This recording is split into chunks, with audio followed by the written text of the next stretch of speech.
Bismillahirrahmanirrahim. Students, today we will discuss a practical problem or numerical problem on cash budgeting. मैंने इससे पहले आप लोगों के साथ जो मटेरियल शेयर किया हुआ है कैश बजट के ऊपर और कैश बजट को किस तरीके से बनाते हैं बाय यूजिंग MS Excel, ये आप लोगों ने होप्स को देखा होगा। आज हम लोग जो है वो कैश बजट के ऊपर जो न्यूमेरिकल प्रॉब्लम है उसको लेके कैश बजट को समझने की कोशिश करेंगे। इसके लिए मैंने गैरिसन नरीन की बुक 15th एडिशन में से प्रॉब्लम नंबर 821 को सिलेक्ट किया है, जिसमें हम लोग कैश बजट किस तरीके से बनाते हैं और उसके सपोर्टिंग स्केड्यूल किस तरीके से प्रिपेयर करते हैं, ये हम सीखने की कोशिश करेंगे। मैं आपके साथ जो है वो क्वेश्चन शेयर करता हूं ताकि मैं आप लोगों को मजीद आगे जो है वो इसको समझा सकूं। तो मैं आपके साथ स्क्रीन शेयर करने जा रहा हूं, आप देखिएगा please. Here is the problem, that is problem 821, जिसमें हम लोग स्केड्यूल और ऑफ एक्सपेक्टेड कैश कलेक्शंस बनाना सीखेंगे और कैश बजट को हम किस तरीके से प्रिपेयर करते हैं। ये दो हमारे ऑब्जेक्टिव्स हैं।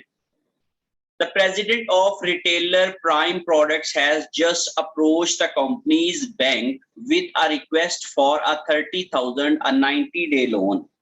President जो है वो बैंक के पास गए हैं, उनको जो है वो लोन चाहिए है $30,000 का 90 दिन के लिए। The purpose of the loan is to assist the company in acquiring inventories. Company ने अपनी इन्वेंट्रीज जो है वो खरीदनी है, उसके लिए उनको जो है वो ये लोन चाहिए। Because the company has had some difficulty in paying off its loans in past, the loan officer has asked for cash budget to help determine whether the loan should be made. क्योंकि company जो है वो पहले उसको जो है वो अपनी पेमेंट्स में कुछ मुश्किल आई है, तो इसलिए जो लोन ऑफिसर है उसने कहा जी कि आप मुझे कैश बजट दे अपना। The following data are available for the month April through June, during which the loan will be used. तो उन्होंने अप्रैल से लेके जून तक का डेटा हमें दिया है, जिसमें जो है उन्होंने कहा जी कि इन महीनों में लोन जो है वो यूज होगा, उसके लिए हमें बजट बनाना है। On April 1, the start of the loan period, the cash balance will be 24,000. Cash balance क्या होगा? 24,000 होगा opening balance. The account receivable on April 1 will total 1,40,000, of which 1,20,000 will be collected during April and 16,000 will be collected during May. The remainder will be uncollectible. उन्होंने कहा जी कि जो जब उन्होंने अपना पीरियड स्टार्ट करेंगे वो अप्रैल में, तो इनके पास 1,40,000 के क्या होंगे, अकाउंट रिसीवेबल होंगे। उनमें से 1,20,000 उनको जो है वो अप्रैल के दौरान ही मिल जाएंगे और 16,000 उनको मई में मिलेंगे और बाकी जो है वो उनके अनकलेक्टेबल होंगे, मीन उनका जो है वो बैड डेट्स हो जाएंगे। 1,20,000 और 16,000 को करेंगे तो 1,36,000 बन जाते हैं, 4,000 उनके क्या हो जाएंगे, वो बैड डेट्स हो जाएंगे। The past experience shows that 30% of the month sales are collected in the month of sale.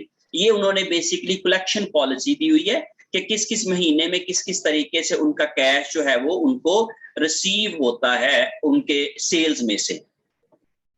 Okay, the other 2% represents bad debts that had never collected.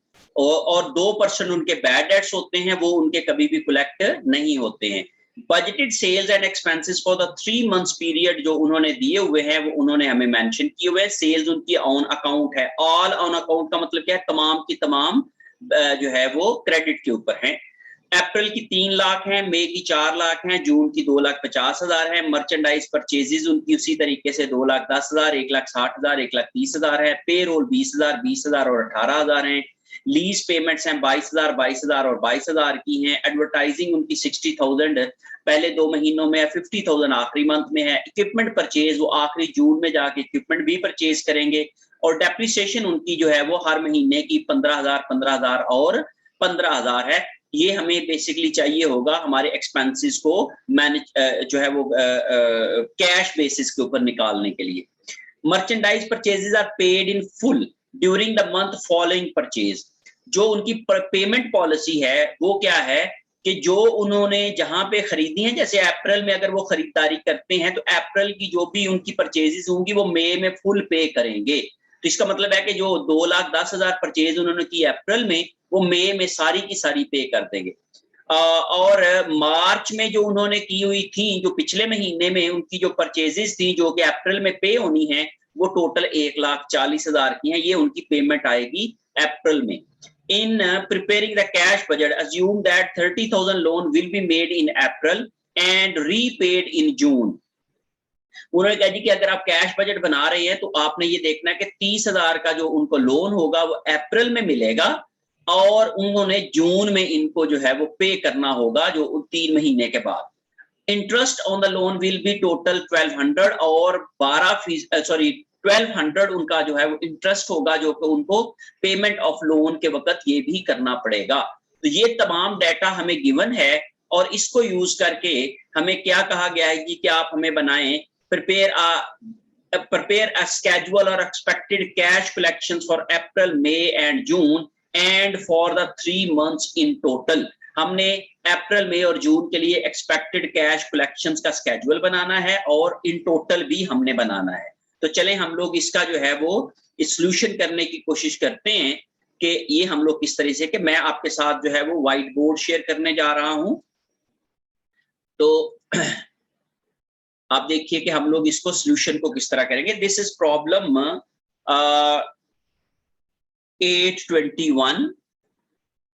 821 problem है, गैरिसन नोरीन की बुक के 15th addition का। तो सबसे पहले हम लोगों ने बनाना है schedule of expected cash collections.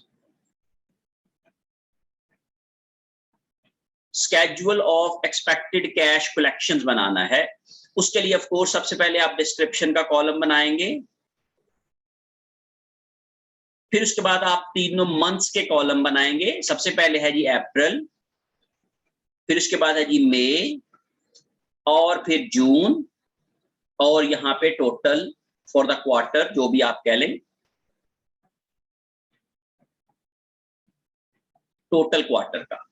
अच्छा जी, सबसे पहले हम लोग जब एक्सपेक्टेड कैश कलेक्शंस बनाते हैं तो हम ये कहते हैं कि रिसीट्स फ्रॉम कस्टमर्स बनाना है, हमने expected cash collections from customers बनाना है। अब अगर हम उनकी पेमेंट पॉलिसी, रिसीट पॉलिसी देखें, जो उनके कस्टमर्स उनको किस किस तरीके से उनकी सेल्स के ऊपर पेमेंट्स करेंगे, तो वो हम ये देखते हैं। मैं आपके साथ जो है वो क्वेश्चन शेयर करता हूं और उस पॉलिसी को हम देख लेते हैं कि वो क्या कह रही है। वो ये कहते हैं जी कि आप जो भी सेल्स करेंगे उसका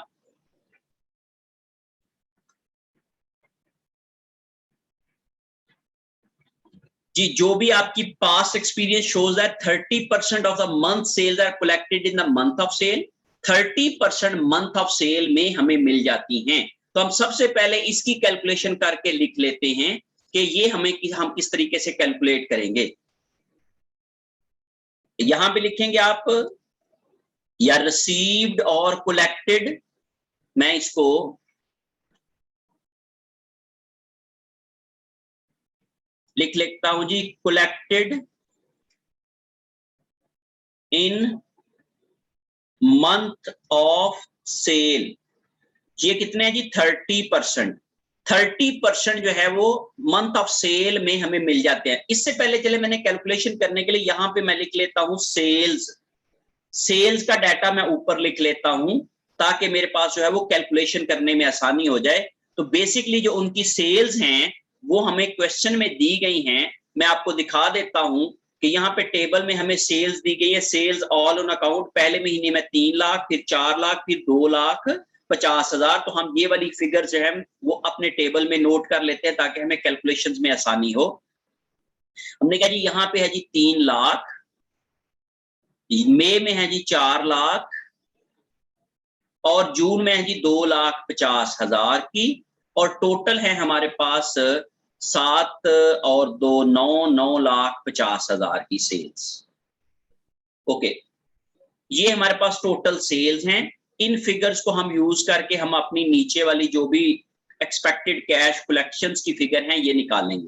अब 3 लाख का 30% उसी महीने में हमें मिल जाएगा, तो 3 लाख का 30% दैट इज 90,000, मीन 90,000 हमें क्या हो जाएगा, उसी महीने में मिल जाएगा। और अगर मैं 4 लाख का 30% लेता हूं तो ये आ जाएगा जी 1,20,000, वो उसे उसी महीने में मिल जाएगा। और फिर मैं अगर 2,50,000 का 30% करता हूं तो ये आ जाएगा जी 75,000, वो उसी महीने में कलेक्ट हो जाएगा।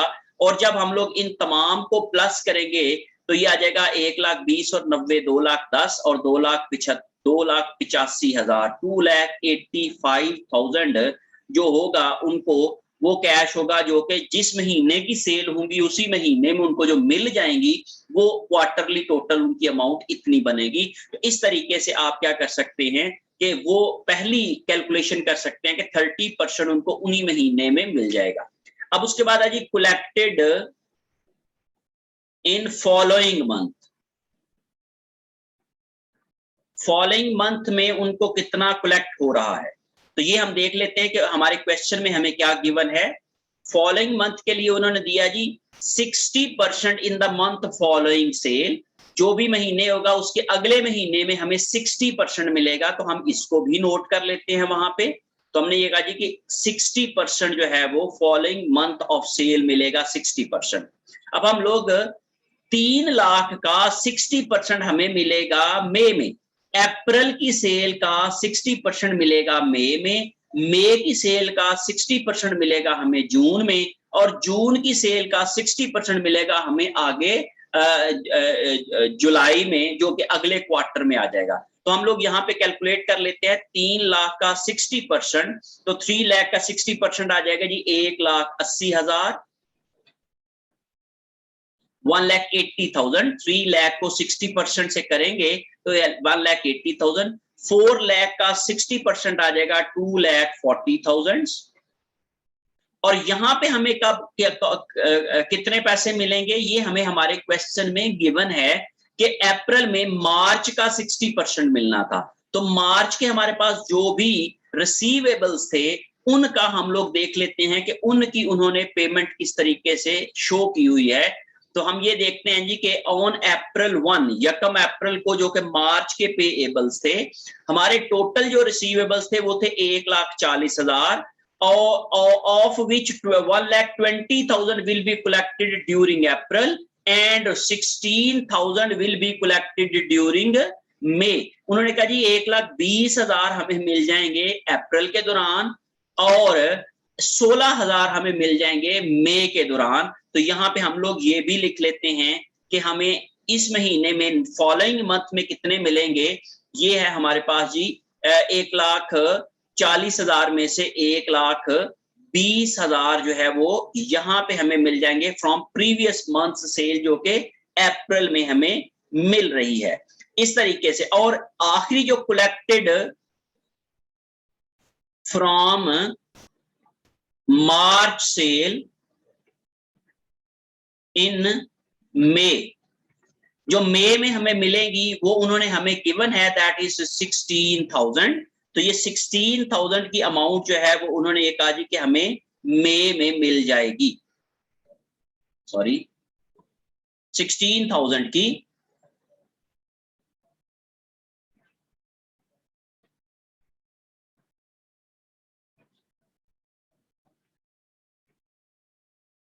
ओके या इस तरह से इसको लिख सकते हैं। मैं इसको एक और तरीके से भी बता देता हूं जी। यहाँ पे हम अपने क्वेश्चन पे जाते हैं, मैं आपको दिखाता हूं।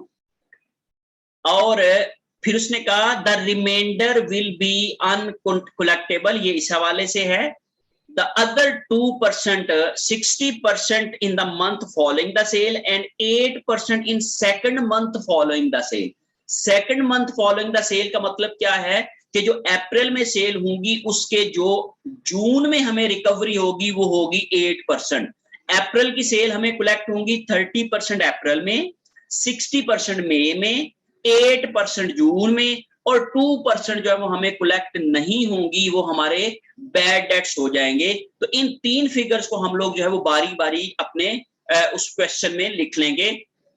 तो मैं यहाँ पे बोर्ड पे जाता हूं, तो तो मैं इसको रेज कर देता हूं। तो यहाँ पे मैं स्टेटमेंट को थोड़ा सा फर्क करके लिखता हूं। तो मैं यहाँ पे लिखता हूं जी के collected in second month of sale following sale, second month following sale 8% हमें रिकवरी उधर होगी।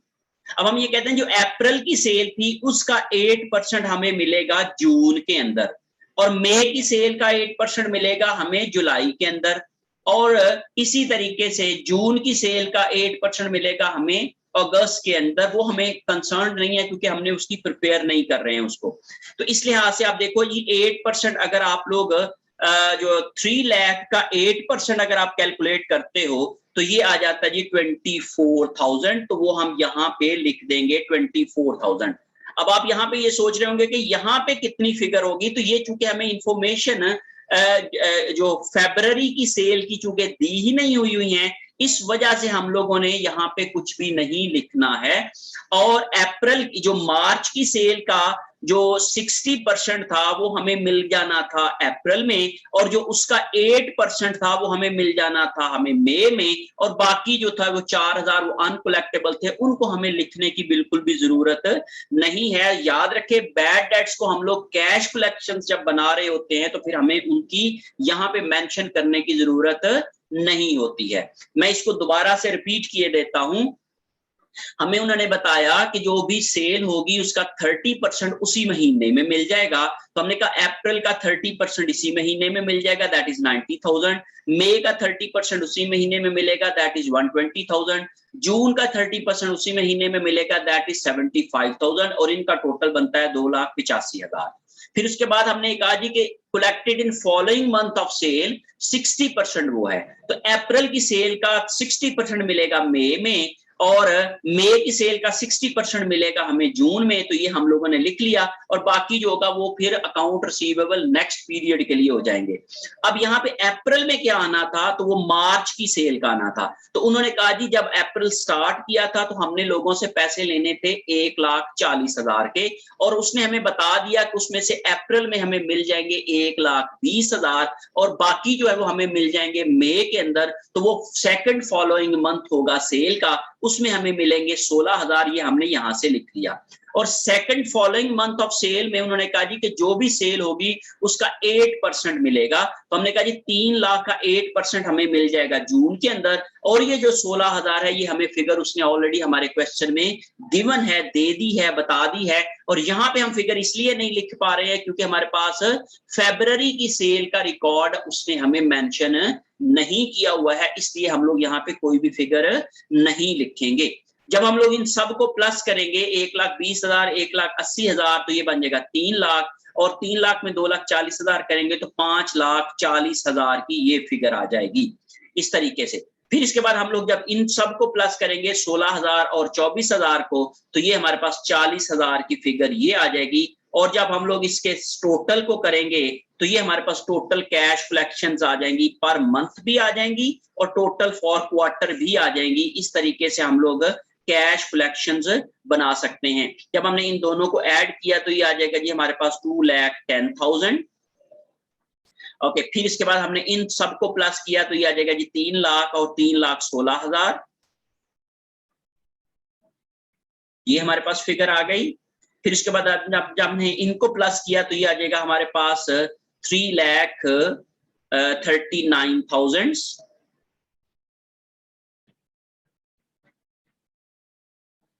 और जब हमने इन तमाम को टोटल किया तो ये आ जाएगा जी हमारे पास 8,65,000 की अमाउंट उनको जो है वो मिलेगी in the quarter from there sales. So this is the schedule of expected cash collections from sales या from customers। आप इसको इस तरीके से भी लिख सकते हैं, from customers। कस्टमर से उनको जो कैश कलेक्ट होगा किस किस महीने में किस किस तरीके से, ये हम लोगों ने कैलकुलेट करने की कोशिश की है इस स्केड्यूल के जरिए से। The next question is we have to prepare cash budget for these 3 months and quarter। तो उसके लिए मैं आपके साथ दोबारा से क्वेश्चन शेयर करता हूं, और यहाँ पे हम लोगों को ये सारा डाटा जो है वो कैश रिसीव्स का और पेमेंट्स का, उन्होंने एक्सपेंसेस का दिया हुआ है, और हमसे कहा है कि आप कैश बजट बनाओ by month for the 3 months period, और उनको जो है वो और फॉर द टोटल क्वार्टर भी बनाएं। तो हम लोग इसका एक फॉर्मेट बना लेते हैं, मैं आपके साथ जो है वो बोर्ड शेयर करने जा रहा हूं। हम ये देखते हैं जी कि कैश बजट हम कैसे बनाएंगे। तो यहाँ पे मैं ऊपर लिख देता हूं हेडिंग्स में कैश बजट,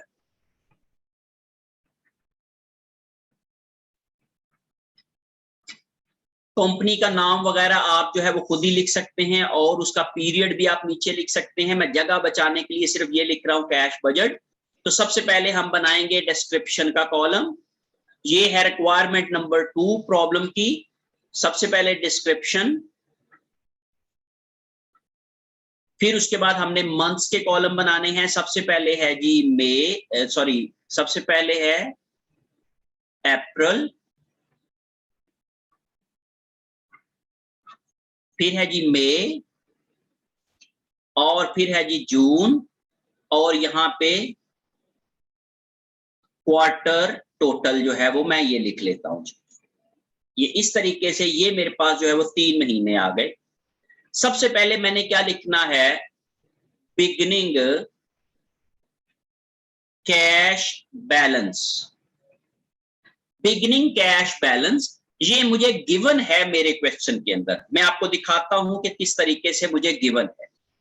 अब आप जरा गौर करें हमारे डेटा के ऊपर, और उसने हमें बताया हुआ है कि हमारा जो बिगिनिंग कैश बैलेंस है वो कितना है। तो आप यहां पे देखो कि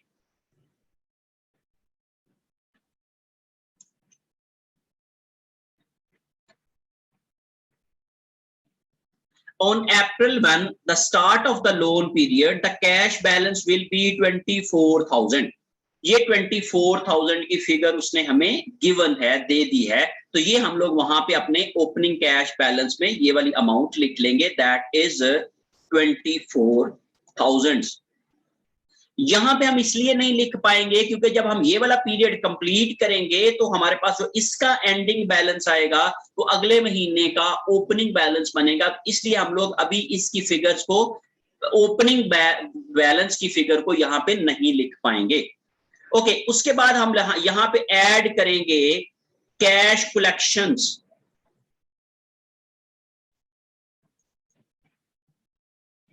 अब कैश कलेक्शंस फ्रॉम कस्टमर्स जो हम लोगों ने अभी कैलकुलेट की है वो हम लोग क्या करेंगे, यहां पे लिख देंगे। तो जो हमने अपने पिछले वाले टेबल में cash collections from customers calculate की थी हर महीने की, वो मैं यहां पे क्या कर दूंगा, ले आऊंगा कैश रिसीट्स हैं, ऑल कैश रिसीट्स। क्योंकि यहां पे मेरे पास सिर्फ एक ही कैश रिसीट है, अदरवाइज और भी कैश रिसीट्स होती तो मैं सारी की सारी यहां पे लिखता और फिर उनको टोटल करता। लेकिन चूंकि यहां पे मेरे पास सिर्फ एक ही कैश रिसीट्स है, that is cash collections from customers, तो वो मैं आपको दिखाता हूं कि वो कहां से आएगा। ये वाला जो मैंने टोटल कैश कलेक्शंस जो हैं, ये मैंने जो लिखा हुआ है, इनको मैं वहां पे शिफ्ट कर दूंगा, ये मैं उधर ले जाऊंगा, 2,10,000, 3,16,000, 3,39,000। तो ये मैं वहां पे फिगर्स ले लाऊंगा। 2,10,000 पहले वाले मंथ में, फिर आ जाएगा जी 3,16,000 दूसरे वाले मंथ में, और इसी तरीके से 3,39,000 तीसरे वाले मंथ में, और टोटल जो है वो 8,65,000 जो है वो टोटल पूरे का पूरा आ जाएगा इस लिहाज से। ओके, और जब क्वार्टर का हम ओपनिंग बैलेंस लिखते हैं, ये देखें ये बिगिनिंग बैलेंस है, तो बिगिनिंग बैलेंस में मैंने आपको बताया था जब आप क्वार्टर का कॉलम लिखेंगे तो उसमें पहले महीने का बैलेंस लिखेंगे, और जब एंडिंग बैलेंस लिखेंगे तो आप आखिरी महीने वाला बैलेंस लिखेंगे। तो इसलिए मैं यहाँ पे ये क्या करूंगा, यहाँ पे भी 24,000, यहाँ पे भी ओपनिंग बैलेंस ही लिख दूंगा। इनको टोटल करके नहीं लिखना है, ये याद रखिएगा, मैं आपको बार बार बता रहा हूं। हमने यहाँ पे पहले महीने का बैलेंस लिखना है और आखिरी वाले में आखिरी महीने का बैलेंस लिखना है जब हम लोग एंडिंग बैलेंस लिख रहे होंगे। अब इन दोनों को जब हम लोग प्लस करेंगे, टोटल कर लेंगे, तो इसको हम कहेंगे टोटल कैश अवेलेबल।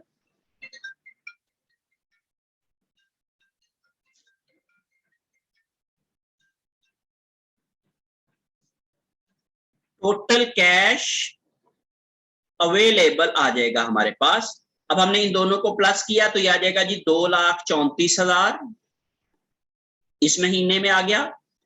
अब इसका चूंकि हम टोटल कर नहीं सकते हैं तो ये हम तब करेंगे जब हमारे पास ये इसका ओपनिंग बैलेंस आ जाएगा। इसकी कैलकुलेशन अभी हम यहाँ पे छोड़ देते हैं।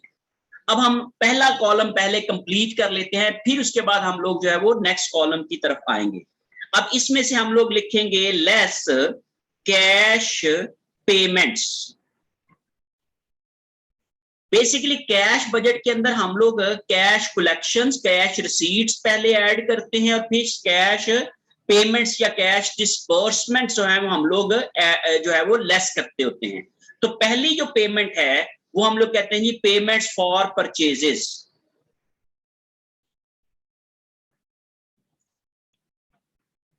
Payments for purchases.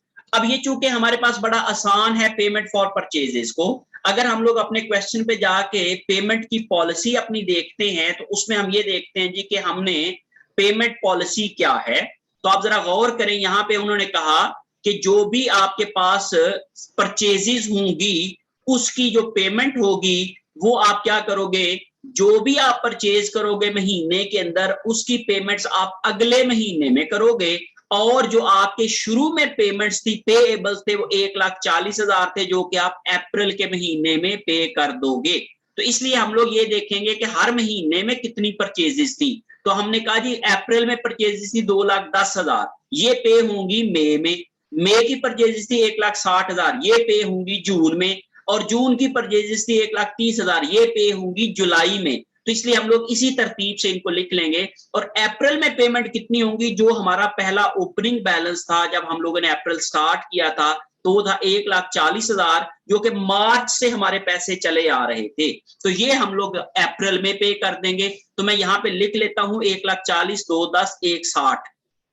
तो ये तीन फिगर जो है वो मैं यहाँ पे अपने पास जो है वो अपने टेबल के अंदर ले आता हूं। यहाँ पे मैं सबसे पहले लिखता हूं जी कि 1,40,000 की पेमेंट आप यहाँ पे करेंगे, 2,10,000 की पेमेंट आप यहाँ पे करेंगे, और उसके बाद 1,60,000 की पेमेंट जो है वो आप इस महीने में करेंगे। और इनको जब आप लोग टोटल कर लोगे 1,60,000 और 2,10,000 और 1,40,000 को, तो ये बन जाएगा जी 5,10,000 टोटल पेमेंट्स करेंगे। मैं दोबारा से बता देता हूं, ये 2,10,000 की परचेजेस थी अप्रैल की जो कि पे होंगी मई में। तो हम लोग अप्रैल की पेमेंट्स करेंगे मई के अंदर 2 लाख। अब फिर उसके बाद 1,60,000 परचेजेस थी मई में, ये हम पे करेंगे जून में। और जो जून की परचेजेस होंगी वो थी 1,30,000, वो हमारी होंगी आगे जुलाई में। क्योंकि हम जुलाई की वर्किंग कर नहीं रहे इसलिए हमें नहीं यहाँ पे कुछ भी नहीं लिखना। और जो अप्रैल में हम पेमेंट करेंगे ये हमें बता दिया गया है कि हमने जो अकाउंट पेएबल हमारे नजर आ रहे थे परचेजेस के, वो 1,40,000 थे जो कि अप्रैल में हमें पे करना पड़ेंगे। तो ये हम लोगों ने फिगर जो है वो इस तरीके से यहाँ पे लिख ली है। फिर उसके बाद हमारे पास जो नेक्स्ट पेमेंट है वो आते जी पे रोल की, हमने वेजिस पे किए हैं। तो हमने कहा जी कि पे रोल हमने अदा की है, इसकी भी इंफॉर्मेशन हमारे क्वेश्चन में हमें गिवन है। ये मैं आपको दिखा देता हूं, ये पे रोल है 20,000, 20,000 एंड 18,000। तो चूंकि इसकी पेमेंट पॉलिसी उन्होंने कहा जी जिस पीरियड की ये पे रोल है उसी पीरियड में ये पे हो जाएंगी, तो इसलिए हम लोग इसी तरीके से इनको लिख देंगे 20,000, फिर 20,000, और फिर उसके बाद जो है वो यहाँ पे 18,000, और टोटल इनकी पेमेंट आ जाएगी जी 58,000। ये हम लोगों ने इसी तरीके से यहाँ पे नोट कर लिया। फिर उसके बाद तीसरी पेमेंट है जी हमारे पास लीज पेमेंट्स। लीज पेमेंट ये भी हमें हमारे क्वेश्चन में गिवन है, मैं आपको दिखाता हूं। ये देखें जी ये लीज पेमेंट्स हैं 22,000, 22,000 और 22,000। हमने हर महीने में 22,000 की लीज पेमेंट्स की हैं। तो ये भी हम लोग यहाँ पे लिख लेंगे जी 22,000, 22,000 एंड 22,000 इसी तरीके से। और ये टोटल आ गई जी 66,000, ये हम लोगों ने लीज पेमेंट्स की हैं। फिर उसके बाद हमने कहा जी एडवर्टाइजिंग पे की है। एडवर्टाइजिंग किस तरीके से हम पे कर रहे हैं ये मैं आपको दिखाता हूं आपके क्वेश्चन में। एडवर्टाइजिंग जो है वो हमने कहा जी 60,000 एंड 50,000, ये हम लोगों ने इस तरीके से एडवर्टाइजिंग की पेमेंट्स की हैं। तो ये भी हम लोग अपने क्वेश्चन में अपने टेबल में नोट कर लेते हैं। पहले महीने में है जी 60,000, दूसरे महीने में फिर 60,000 और तीसरे महीने में जो है वो 50,000 है। तो इस तरीके से टोटल बन गई है हमारे पास 1,70,000 की पेमेंट्स हमने एडवर्टाइजिंग की है।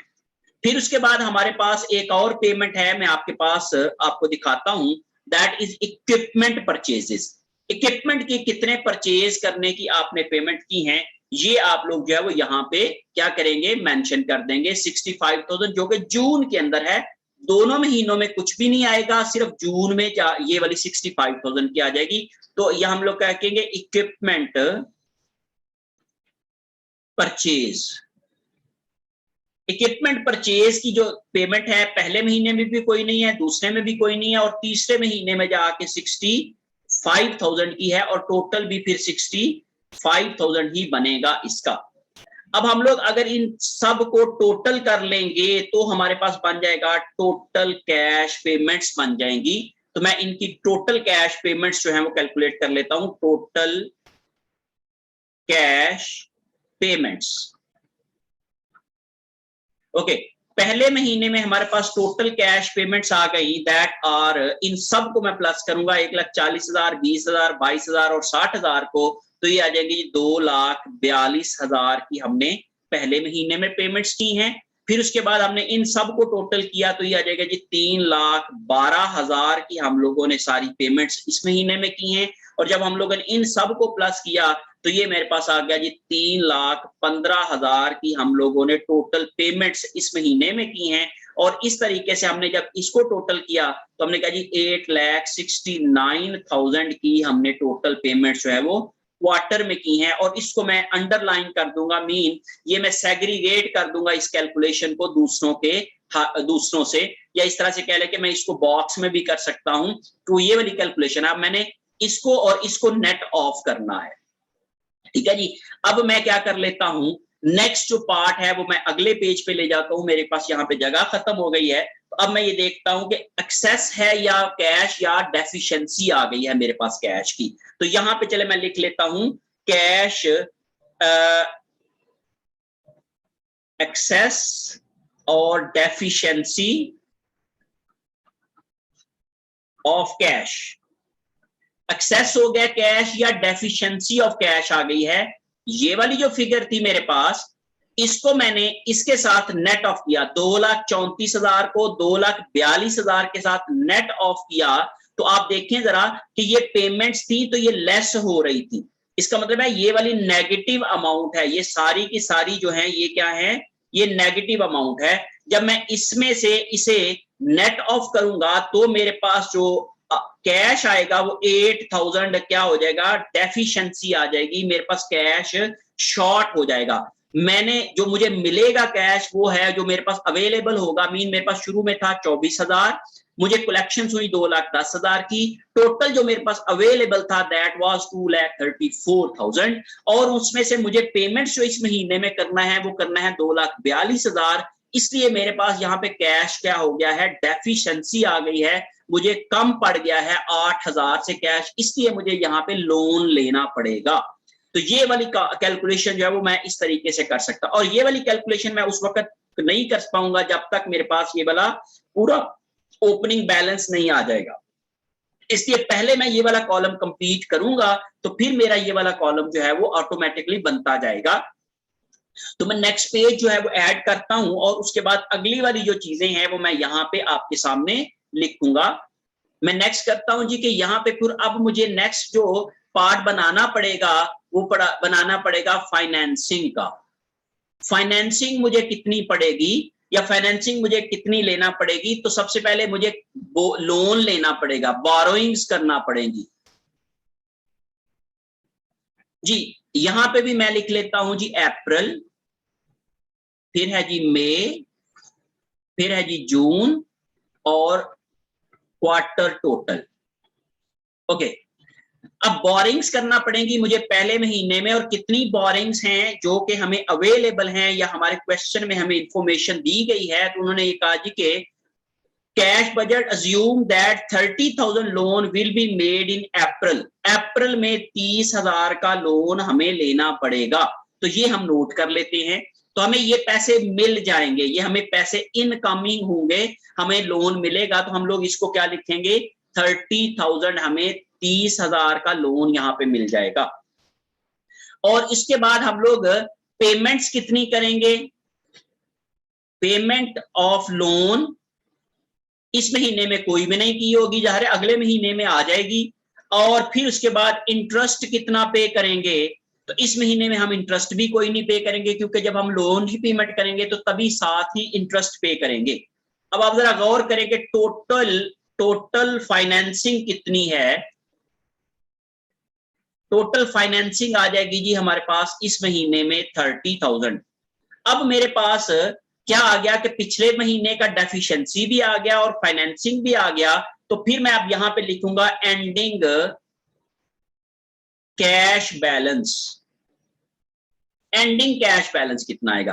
अब देखिए जी मेरे पास डेफिशिएंसी आ रही थी, अगर मैं आपको दिखाता हूं तो डेफिशिएंसी थी मेरे पास 8,000 की, और फिर उसके बाद मैंने लोन हासिल कर लिया 30,000 का, तो बैंक से मुझे फाइनेंसिंग हो गई 30,000 की।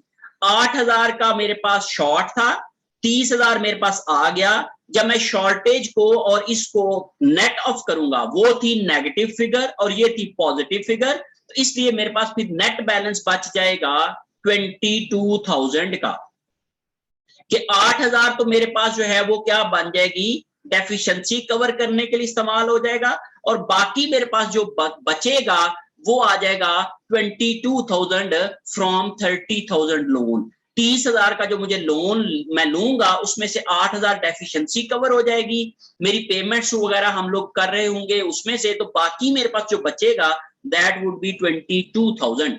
अब ये वाला जो बैलेंस है वो अगले महीने का ओपनिंग बैलेंस होगा, तो मैं इसको अब अगले महीने के ओपनिंग बैलेंस में लिखता हूं। तो यहां पे मैं लिखूंगा जी 22,000। तो फिर उसके बाद हम लोग अगली कैलकुलेशंस करते हैं। ये 22,000 मैंने यहां पे लिख दिया। जब मैंने इन दोनों को प्लस किया 22,000 और 3,16,000 को, तो ये मेरे पास आ जाएगा 3,38,000 की फिगर यहां पे आ गई, इसको मैंने अंडरलाइन कर दिया। अब मैं यहां पे क्या कर लेता हूं, 3,38,000 को और 3,12,000 को ये नेट ऑफ करता हूं। 3,38,000 बड़ा है और 3,12,000 जो नेगेटिव हो रही है फिगर ये छोटी है, तो मेरे पास जो नेट बचेगा वो बचेगा जी 26,000। अब ये 26,000 मेरे पास कैश एक्सेस होगा इस महीने में। इस महीने में मुझे कलेक्शंस ज्यादा हुई हैं और पेमेंट्स मेरी कम हैं, इस वजह से मुझे 26,000 का एक्सेस कैश मिलेगा। अब इस एक्सेस कैश में से मैंने चूंकि इस महीने में कोई भी बोरोइंग वगैरह नहीं की हुई होगी, तो इसलिए मैं यहाँ पे क्या करूंगा कि कोई भी मैंने बोरिंग नहीं की है, कोई भी मैंने पेमेंट नहीं की है, कोई भी मैंने इंटरेस्ट नहीं लिया है, और इसमें इस लिहाज से टोटल मेरी फाइनेंसिंग भी जीरो है, और इसी लिहाज से फिर मेरे पास एंडिंग कैश बैलेंस भी वही बन जाएगा जो मेरे पास जो है वो एक्सेस कैश था, दैट वाज 26,000, क्योंकि इसमें मैं कोई भी चीज एडजस्ट नहीं कर रहा हूं, तो यही मेरे पास एंडिंग बैलेंस आ जाएगा। और यही एंडिंग बैलेंस है वो अगले महीने का ओपनिंग बन जाएगा। तो मैं प्रीवियस चाहता हूं, यहाँ पे मैं 26,000 लिख लेता हूं, और जब मैंने इन दोनों को ऐड किया 26,000 और 3,39,000 को, तो ये मेरे पास आ जाएगा जी 3,65,000 की फिगर आ गई। और जब मैंने ये वाली मेरी क्या है रिसीट्स, और ये मेरी क्या है पेमेंट्स, रिसीट्स में से जब मैंने पेमेंट्स या टोटल कैश अवेलेबल में से मैंने पेमेंट्स जब निकाली, तो ये मेरे पास जो है वो मेरे पास एक्सेस कैश आ गया 50,000 का इस महीने के अंदर। और इस 50,000 में से अब मैं क्या करूंगा कि कुछ अपनी पेमेंट्स वगैरह जो है या जो लोन की पेमेंट है वो करूंगा, क्योंकि अब मेरे पास इतना कैश है कि मैं अपना लोन पे कर सकता हूं। क्योंकि 26,000 मेरे पास इतना कैश नहीं था कि मैं अपना लोन पे कर पाऊं, तो इसलिए यहाँ पे मैं क्या कर सकता हूं, अपना लोन पे कर सकता हूं। तो अब मैं क्या करूंगा कि यही वाला जो फिगर है इसको यूज करूंगा, और मैं कहूंगा जी यहाँ पे बोरोइंग मैंने कोई नहीं की। हाँ, पेमेंट्स मुझे कितनी करना पड़ेगी, ये जो मैंने प्रिंसिपल अमाउंट 30,000 की ली थी ये मैं पे कर दूंगा, और इसको मैं नेगेटिव लिखूंगा, माइनस लिखूंगा। इसके अलावा मुझे इंटरेस्ट भी पे करना पड़ेगा। मैं आपको दिखाता हूं जी कि कितना इंटरेस्ट देना पड़ेगा। तो यहाँ पे उन्होंने हमें मेंशन किया हुआ है कि 30,000 का लोन जो है वो पेड इन जून होगा और फिर उसके ऊपर इंटरेस्ट भी 1200 का होगा। तो ये 1200 का जो इंटरेस्ट है वो हम लोग वहां पे भी लिखते हैं ताकि हमारी कैलकुलेशन जो है वो कंप्लीट हो जाए। तो हमने यहाँ पे लिखा जी 1200 का जो इंटरेस्ट है ये भी माइनस होगा। तो फाइनेंसिंग के सेक्शन में हमारे पास जो है वो क्या आ जाएगा, 31,200 की जो आप समझ लो कि हमारे पास फाइनेंसिंग आ जाएगी। 31,200 की फाइनेंसिंग जो है वो हम लोग नेगेटिव करेंगे क्योंकि हमने ये पेमेंट्स की हैं। 31,200 ये नेगेटिव है और पिछले वाली अगर मैं बोर्ड पे जाता हूं तो 50,000 मेरे पास कैश एक्सेस था। 50,000 में से जब मैं 31,200 को माइनस करूंगा तो मेरे पास अल्टीमेटली जो बैलेंस बचेगा वो होगा 18,800 का। ये मेरा बैलेंस एंड पे बच जाएगा।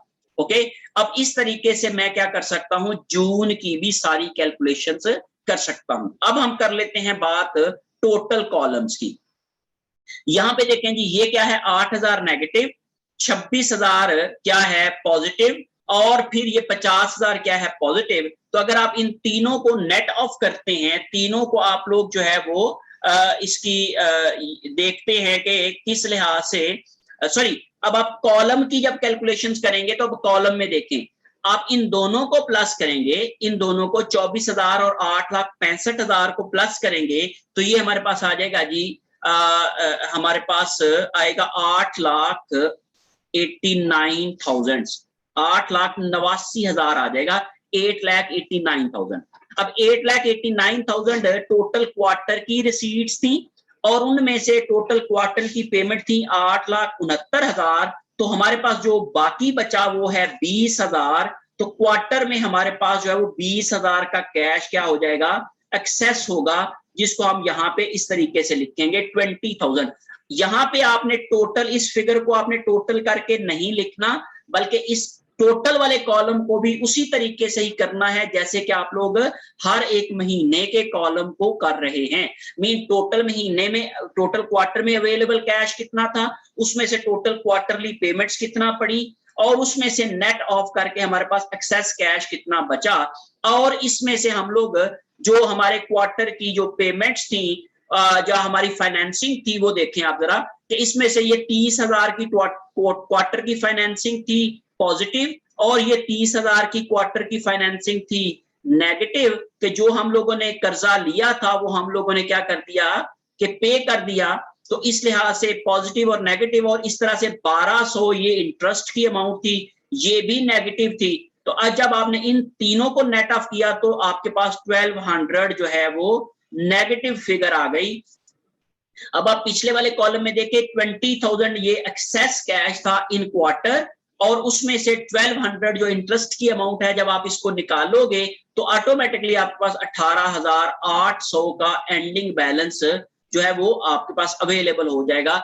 इस तरीके से आप क्या कर सकते हो, ending cash balance of quarter निकाल सकते हो। मैं दोबारा से इसको रिपीट किए देता हूं, जिस तरीके से आपने तमाम कॉलम्स की कैलकुलेशंस की हैं बिल्कुल उसी तरीके से आप लोगों ने कैश बजट बनाते हुए क्वार्टर की कैलकुलेशंस करनी है। ये वाले सारे फिगर तो आप ऐसे ही टोटल करेंगे, लेकिन जब आप लोग इनकी इस तरीके से वर्टिकल कैलकुलेशंस करेंगे तो फिर आप लोग इन दोनों को प्लस करेंगे तो अवेलेबल कैश आ जाएगा।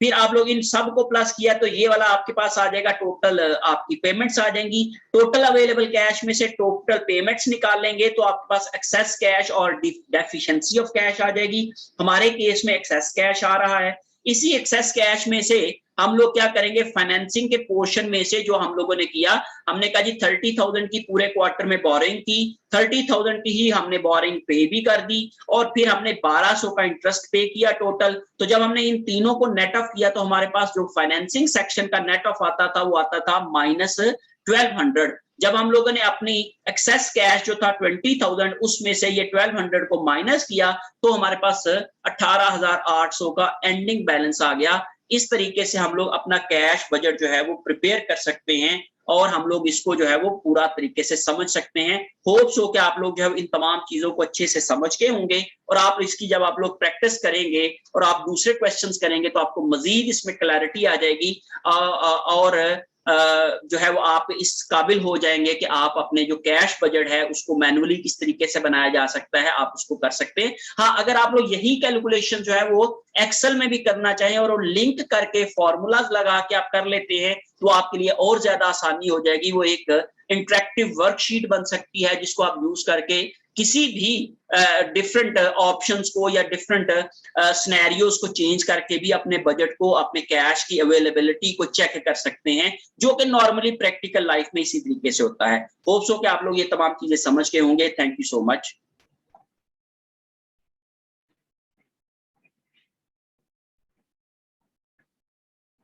जी स्टूडेंट्स, अब हम लोग एक और क्वेश्चन जो है वो सॉल्व करने की कोशिश करते हैं, जिसमें हम लोग जो है इसमें भी कैश बजट किस तरीके से बनाते हैं ये हम देखेंगे, और प्लस इसके अलावा इस क्वेश्चन के अंदर इनकम स्टेटमेंट और बैलेंस शीट जो है वो किस तरीके से बनाई जाती है ये भी हम लोग जो है वो देखेंगे।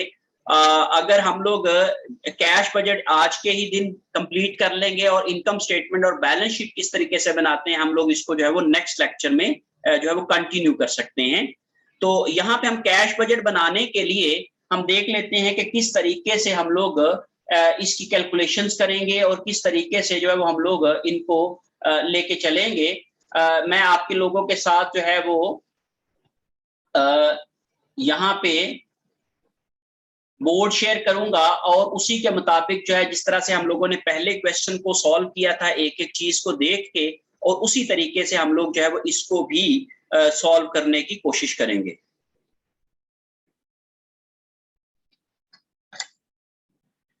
ओके जी, आप ये देखें जी, हमारे पास मिंडन कंपनी बैलेंस शीट हमें गिवन है, ये ओपनिंग बैलेंस शीट हमें गिवन है।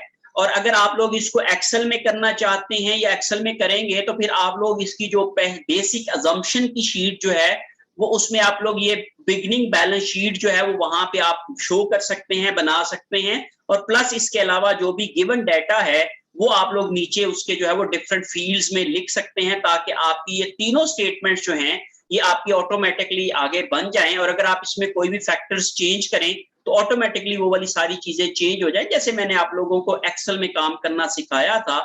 इसके ऊपर आप कैश बजट किस तरीके से एक्सेल में बना सकते हैं, मैंने ऑलरेडी आपके साथ वीडियोस शेयर की हुई हैं। इनकम स्टेटमेंट आप किस तरीके से बना सकते हैं वो भी मैं आप लोगों के साथ शेयर कर दूंगा। तो इस तरीके से हम लोग जो है वो उनको भी कर सकते हैं। तो हम अगली क्लास के अंदर जो हो सकता है कि इसको इसी तरीके से लेके चलें कि हम लोग इनकम स्टेटमेंट और कैश बजट और बैलेंस शीट जो है वो एक्सेल में किस तरीके से बनाते हैं। आज हम लोग इसकी मैनुअल कैलकुलेशंस किस तरीके से करेंगे ये हम समझने की कोशिश करते हैं। मैं आपके साथ बोर्ड शेयर करता हूं और फिर हम लोग जो है वो इस क्वेश्चन को जो है वो आगे देखेंगे। जी, हमारे पास जो ये क्वेश्चन नंबर है 817, दिस इज प्रॉब्लम 817, और इसमें हम लोग पार्ट 1 में हम क्या करेंगे कि हमें सबसे पहले जो है वो स्केड्यूल ऑफ कैश रिसीट्स बनाना है।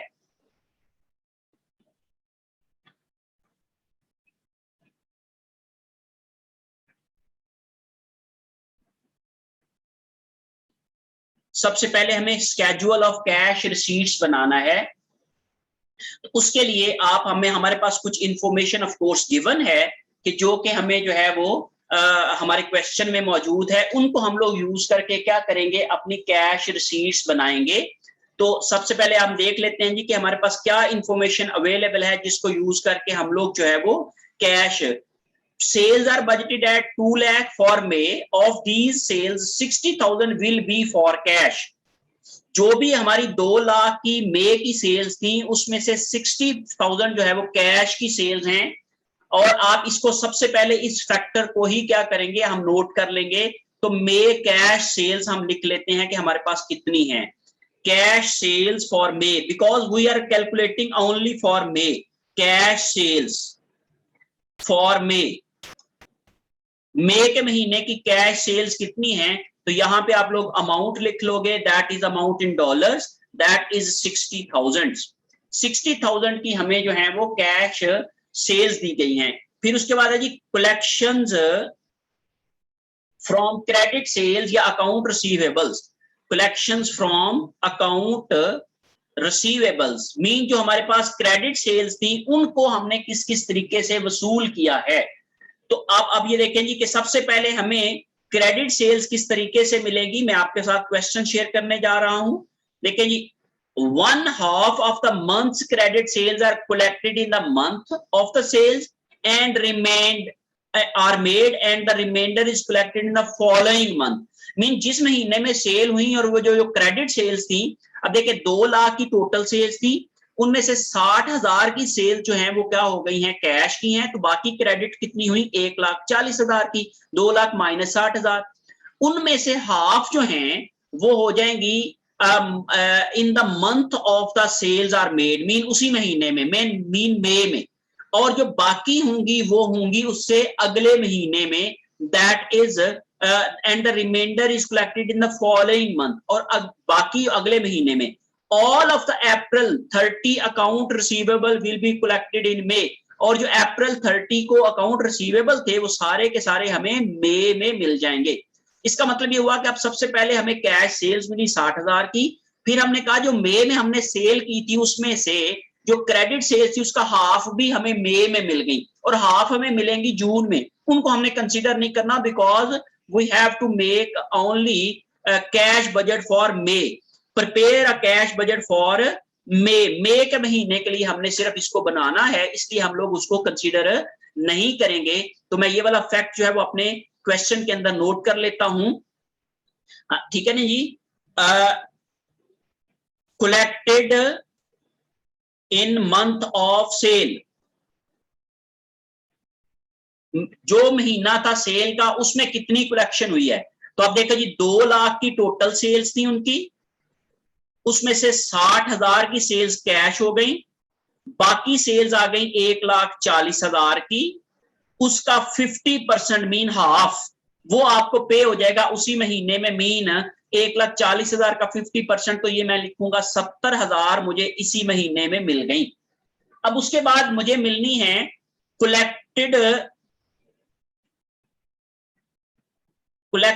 Collection of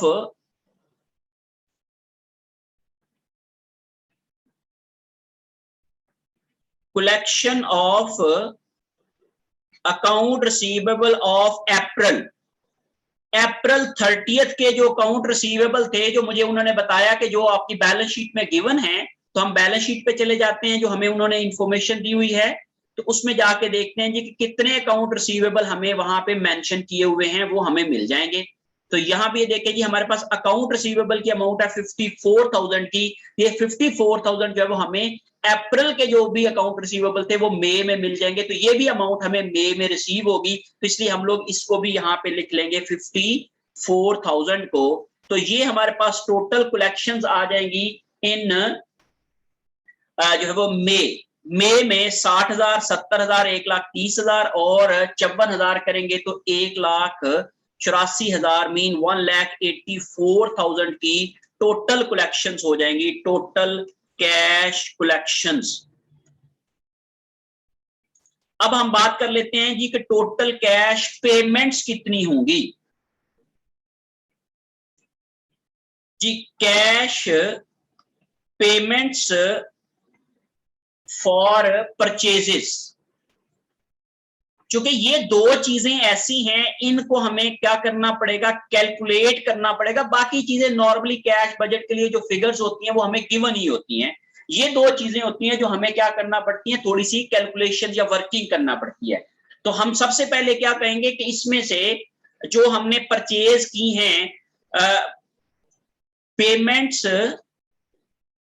for purchases of May, जो हमने मई में परचेजेस की हैं उनकी पेमेंट्स हमने कैसे करनी है ये हम देख लेते हैं जी।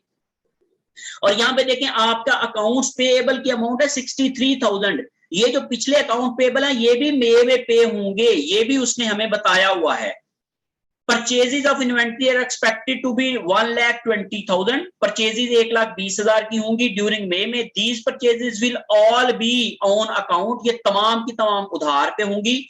40% of all purchases are paid in the month of purchase, तमाम परचेजेस का 40% जो है वो किसमें पे होगा, in the month of purchase, mean मई की परचेजेस का 40% मई में पे होगा। ये मैं फैक्ट जो है वो अपने क्वेश्चन में नोट कर लेता हूं। तो यहाँ पे मैं लिख लेता हूं जी के क्या हुआ जी, 1,20,000 का 40% जो है वो मई में पे होगा। तो मैं यहाँ पे अमाउंट लिख लेता हूं जी, अमाउंट इन डॉलर्स। तो ये आ जाएगा 1,20,000 का 40% जो है वो मेरे पास बनता है 48,000। इन दोनों को मैं मल्टीप्लाई करूंगा और फिर payments of April 30 accounts payable, जो अप्रैल 30 को अकाउंट पेएबल थे वो भी मई में अदा होंगे। ये मैं दिखाता हूं आपको कि ये कहां पे लिखा हुआ है। मैं क्वेश्चन पे चला जाता हूं, आप देखें जी, all of the April 30 account payable to suppliers will be paid during May में सारे पे हो जाएंगे, और the remainder are paid in the following month, mean जो 60% ऑफ परचेजेस हैं वो अगले महीने में पे होंगी। तो चूंकि वो जून में होंगी और जून की हम कैलकुलेशंस कर नहीं रहे हैं, इसलिए हम लोग इसको छोड़ देंगे। हाँ, ये वाली फिगर हमारी बैलेंस शीट बनाने के लिए इस्तेमाल होगी जब हम लोग क्लोजिंग अकाउंट्स पेएबल कर रहे होंगे। और इसी तरीके से ऊपर वाली जो अकाउंट रिसीवेबल की भी क्लोजिंग फिगर होगी, जो जून में हमें अदा होने थे या मिलने थे, वो हम लोग बैलेंस शीट बनाते हुए उनको भी कंसीडर करेंगे। लेकिन ये फिगर्स जब हम बैलेंस शीट बना रहे होंगे तब हमें काम देंगी। यहाँ पे हमें कैश बजट बनाने के लिए, चूंकि हमने मई का बनाना है, इसलिए हमें यहाँ पे इसकी जरूरत नहीं है। तो जो मई के अकाउंट रिसीवेबल थे अप्रैल के, वो हमें मई में मिल जाएंगे, तो वो हैं हमारे 63,000। तो ये भी हम लोग जब वहां पे नोट कर लेंगे, वहां पे हम लिख लेंगे। तो वो हमारे पास आ गए जी 63,000 के ये आ गए। और इस तरीके से जब हमने इन दोनों को टोटल किया तो ये हमारे पास आ जाएगी 1,11,000 की ये वाली फिगर जो है हमें टोटल पे करना पड़ेगी, टोटल पेमेंट्स फॉर परचेजेस, जो हमने परचेजेस करने के लिए पेमेंट्स की during the month of May, वो हमें दे दी गई। फिर इसके बाद अब हम बनाते हैं जी हमारा कैश बजट। हम कैसे बनाएंगे? अब उसके लिए हम लोग जो है वो, मैं ऊपर लिख लेता हूं कैश बजट। मैं जगह बचाने के लिए सिर्फ 1 2 3 नहीं लिखता हूं, यहाँ पे सिर्फ कैश बजट की कैश बजट लिख देता हूं। बाकी चीजें आप लोग जो है वो जो उसका कवरिंग पीरियड है या उसका जो भी उसका कह लेंगे नाम है कंपनी का, वो आप लिख सकते हैं जी। सबसे पहले हम क्या, चूंकि यहाँ पे हमने सिर्फ और सिर्फ एक महीने का बनाना है, तो इसलिए हम लोग यहाँ पे अमाउंट लिख लेंगे इन डॉलर्स में, और यहाँ पे सबसे पहले डिस्क्रिप्शन लिख देंगे। ये 2 कॉलम बनेंगे। तो सबसे पहले है जी, हम लिखेंगे जी बिगिनिंग बैलेंस कैश का बिगिनिंग बैलेंस जो है वो हमें हमारी जो गिवन बैलेंस शीट है वहां से मिल जाएगा। मैं आपको दिखा रहा हूं, वहां पे हमें गिवन है। तो ये आप देखें जी कि कैश का बिगिनिंग बैलेंस है 9,000 का, तो ये हम वहां पे शो कर देंगे 9,000 को। तो मैंने ये वाली फिगर जो है वो वहां पे नोट कर दी, दैट इज 9,000। तो मैं यहाँ पे लिख दूंगा दैट इज 9,000। ओके, फिर उसके बाद मैं क्या करूंगा, ऐड करूंगा कलेक्शंस फ्रॉम कस्टमर्स, क्योंकि यही नॉर्मली मेन कलेक्शन या कैश रिसीट्स होती हैं, कलेक्शंस फ्रॉम कस्टमर्स। ये मैंने अभी कैलकुलेट की है अपनी वर्किंग के अंदर। तो ये मेरे महीने में 1,84,000 की कलेक्शंस मुझे हुई हैं इस महीने के अंदर। तो मैं ये वाली 1,84,000 की फिगर यहाँ पे लिख दूंगा। जब इन दोनों को मैं टोटल करूंगा तो आ जाएगा जी कैश अवेलेबल। ये मेरे पास कैश अवेलेबल आ जाएगा। इन दोनों को मैंने टोटल किया तो ये आ जाएगा जी 1,93,000 की फिगर मेरे पास आ गई कैश अवेलेबल की। अब इसके बाद मैंने नेक्स्ट बनाना है जी कैश डिस्बर्समेंट्स, या इसको हम कैश पेमेंट्स भी बोलते हैं। अब कैश डिस्बर्समेंट्स में से सबसे पहले है जी पेमेंट्स फॉर परचेजेस।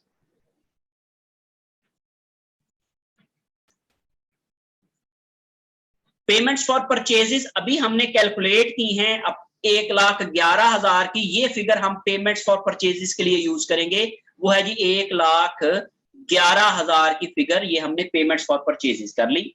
फिर उसके बाद हम देखते हैं जी और हमारे पास एक्सपेंसेस क्या हैं जो हमने पे किए हैं। तो हम अपने क्वेश्चन पे चले जाते हैं और हमें जो गिवन डाटा है उसमें से देख लेते हैं।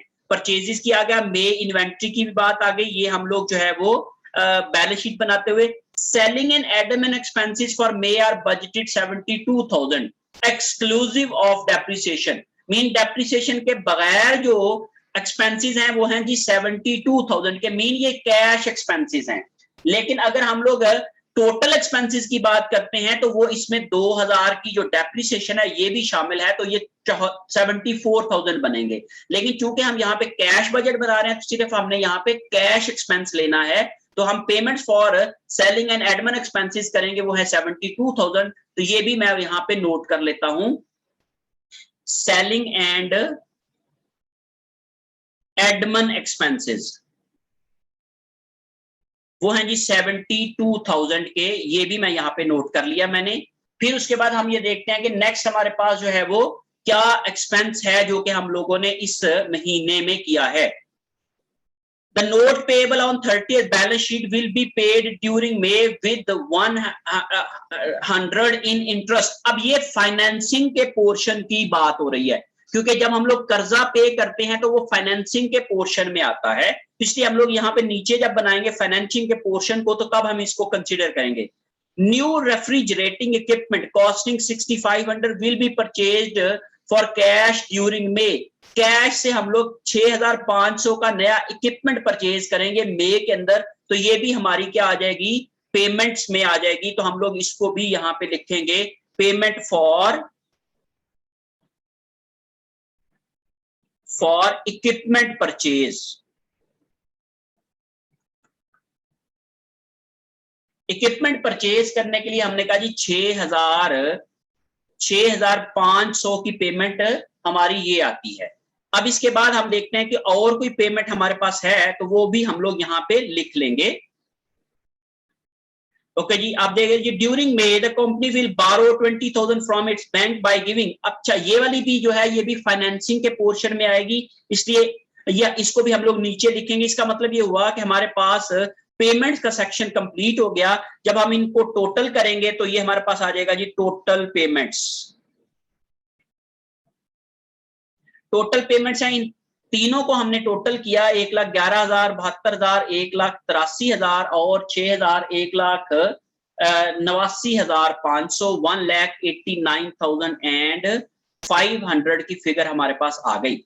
अब इसके बाद हमने पोर्शन बनाना है फाइनेंसिंग का। तो फाइनेंसिंग का मतलब क्या होता है कि हमने कोई कैश कहीं से बारो किया है या उसको हमने पे किया है। फाइनेंसिंग में हम सबसे पहले लिखेंगे जी बोरोइंग। हमें ये इंफॉर्मेशन हमारे क्वेश्चन में गिवन है कि हमने इस महीने में कुछ बोरोइंग की है। मे company will borrow 20,000 from its bank, bank से 20,000 की अमाउंट बारो करेगी, ये भी हम वहां पे लिख लेते हैं। तो बोरोइंग्स हैं हमारे पास जी 20,000 की। और उसके बाद हम लोगों ने पेमेंट कितनी की है, पेमेंट्स है जो है वो हमने कहा जी नोट्स पेएबल को हमने पे किया है। ये मैं आपको दिखाता हूं, ये हमने अभी देखा है इसको। यहां पे देखें जी आप लोग, a note payable on April 30 balance sheet will be paid May 30 with 100 in interest. अप्रैल 30 को जो हमारे पास बैलेंस शीट में नजर आ रहा है नोट्स पेएबल, वो हम लोगों ने मई 30 में पे कर दिया है। तो आप जरा बैलेंस शीट पे जाते हैं तो आप जरा गौर करें कि वहां पे आपके पास नोट्स पेएबल की अमाउंट आ रही है 14,500 की। तो ये हम लोगों ने जो है वो उसकी पेमेंट कर दी, और प्लस इसके अलावा हम लोगों ने 100 जो है वो इसके ऊपर इंटरेस्ट भी पे किया है, दैट इज 100। तो हम ये दोनों अमाउंट्स वहां पे लिखेंगे। तो मैं इसको वहां पे लेके चला जाता हूँ। नोट्स पेएबल में हमने कहा जी 14,500 का नोट्स पेएबल किया है, और फिर उसके बाद हम लोगों ने इंटरेस्ट भी इसके ऊपर अदा किया है, that is you must say 100। चूंकि ये पेमेंट्स हैं तो इसलिए ये नेगेटिव अमाउंट्स आएंगी दोनों, और ऊपर वाली अमाउंट जो है वो चूंकि हमारे पास रिसीविंग है तो इसलिए ये पॉजिटिव आएगी। जब हमने इसको नेट ऑफ किया तो ये हमारे पास आ जाएगा जी 5,400 का हमारे पास पॉजिटिव बैलेंस आ जाएगा इसका। तो ये बेसिकली क्या है कि यहाँ पे हमने ये वाली चीज नोट कर ली। अब इसके बाद यहाँ पे हम लोगों ने एक चीज दरमियान में बनानी है। यहाँ पे हम लिखेंगे कैश एक्सेस और डेफिशिएंसी। ओके, अब मैं नेक्स्ट पोर्शन करता हूं जी। यहां पे मैं इसको लिख लेता हूं जी, total cash receipts opening balance cash जी। ओपनिंग बैलेंस का कैश मैं आपको दिखाता जी, ये 9000 है, फिर कैश रिसीट्स ये हैं, और फिर टोटल अवेलेबल कैश 1,93,000 है। तो मैंने जी के टोटल अवेलेबल कैश है वो है जी मेरे पास आ गया 1,93,000। ओके, और उसमें से कैश पेमेंट्स मैंने की वो है मेरे पास, यहां पे मैंने नोट की हैं 1,89,500। तो ये मैं लिख दूंगा 1,89,500, और यहां पे मैं लिखूंगा एक्सेस और deficiency of cash. Cash excess और डेफिशिएंसी आ जाएगी 1,93,000 और 1,89,500। तो हमारे पास इन दोनों को जब हमने नेट ऑफ किया तो हमने कहा जी ये 3,500 कैश एक्सेस आ गया। फिर उसके बाद हम लोगों ने कहा जी फाइनेंसिंग के पोर्शन का जो नेट था, यहां पे मैं ये भी फिगर लिख देता हूं आपको समरी बनाने के लिए। 1,84,000 ये था, और 9,000 हमारे पास ये था। इन दोनों को प्लस किया तो ये आ गया। इसमें से हमने टोटल पेमेंट्स को माइनस किया तो एक्सेस कैश आ गया 3,500 का, और फाइनेंसिंग का जो हमारे पास नेट था, नेट फाइनेंसिंग, वो हम लोगों ने यहाँ पे अभी कैलकुलेट की है, दैट इज इक्वल टू 5,400। तो ये हम लोगों ने कहा जी कि हमारे पास आ गया जी 5,400, और इसके लिहाज से हम लोगों ने कहा जी एंडिंग कैश बैलेंस जो है वो आ गया हमारे पास। इन दोनों को जब हम लोग ऐड करेंगे तो हमारे पास आ जाएगा जी 8,900 का हमारे पास एंडिंग कैश बैलेंस आएगा at the end of the month May के महीने में हमारे पास इतना जो है वो कैश बैलेंस आ जाएगा। अब चूंकि ये मैंने दोबारा इसलिए किया है कि मैं यहाँ पे एक ये वाली लाइन जो है वो स्किप कर गया था, मैं छोड़ गया था। यहाँ पे आपने क्या करना है कि यहाँ पे एक लाइन ऐड करनी है इस जगह के ऊपर, जिसको हम कहते हैं कैश एक्सेस और डेफिशिएंसी। और वो कैसे कैलकुलेट करनी है, ये वाली अमाउंट और ये वाली जो अमाउंट है, इन दोनों का जब आप लोग नेट ऑफ करोगे, क्योंकि ये पेमेंट्स हैं तो ये नेगेटिव होती हैं, ये पॉजिटिव हैं, इन दोनों को जब आप लोगों ने नेट ऑफ किया, 1,93,000 में से 1,89,500 को माइनस किया, तो आपके पास यहाँ पे बच गया, ये आती है अमाउंट 3,500 की। और ये 3,500 और ये एंड के ऊपर जो हमारा फाइनेंसिंग का 5,400 था, इन दोनों को जब हम लोगों ने किया तो हमारे पास एंडिंग कैश बैलेंस आ गया। एंडिंग बैलेंस जो है वो आ जाएगा 8,900 का। यही मैंने ये सारी कैलकुलेशन जो वो अगले पेज के ऊपर आप लोगों को थोड़ा सा एक्सक्लूसिवली अलहदा करके समझाने की कोशिश की है। इस तरीके से आप उसी रूटीन में उसी तरीके से ही सारे का सारा कैश बजट जो है वो प्रिपेयर कर सकते हैं, और उसको उसी फॉर्मेट में आप बना सकते हैं। होप्स हो कि आप लोग जो है वो कैश बजट की ये वाली तमाम कैलकुलेशन जो हैं और उसके फॉर्मेट को अच्छे तरीके से समझ के होंगे, और आप जब आप इसकी प्रैक्टिस करेंगे तो आपको मजीद इसमें क्लैरिटी आ जाएगी। Thank you so much for being with me.